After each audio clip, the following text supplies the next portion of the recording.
Everybody remembers their first car. This is the story of mine.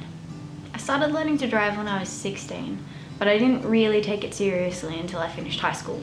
As soon as I started uni, I started taking my learning to drive stuff very seriously. So before I started doing my driving lessons, I decided that I would buy a car. So we went to all of the different car yards. I distinctly remember there being a little green car that I liked that was out in Dapto. There just so happened to be a tiny little car yard a couple of blocks over from where my boyfriend used to live. So we decided that we would go and check it out, being as it was so close to where he lived.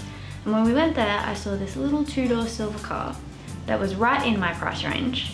And it was 2 doors. My parents had been looking at 4-door cars, but I really liked it. It was one of those moments where you look at the thing and you're like, yep, that belongs to me. That one's mine, that feels right. You know what I mean? Do you get that ever? I just knew. I knew that I liked this car. I could imagine this being my car. After that, me and my dad went back to the car yard and I finally had my very first car.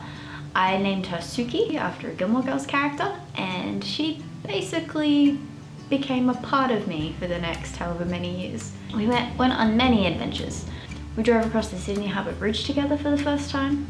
We drove to and from Penrith a bajillion times. We drove all the way out down to Batemans Bay and basically went off-roading in order to get into my cousin's property for her wedding.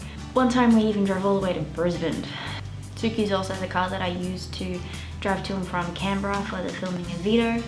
There was even one time I spent 3 hours trying to get from Penrith back to Wollongong because of how many wrong turns I took and how many times I got turned around, to the point where I ended up getting pulled over for speeding because I was too flustered to see the speed sign.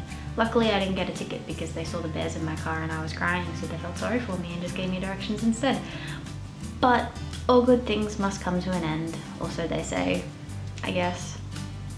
And after 8 years, the car that I originally bought for I think like $4,000, $5,000, something like that, it's time to say goodbye.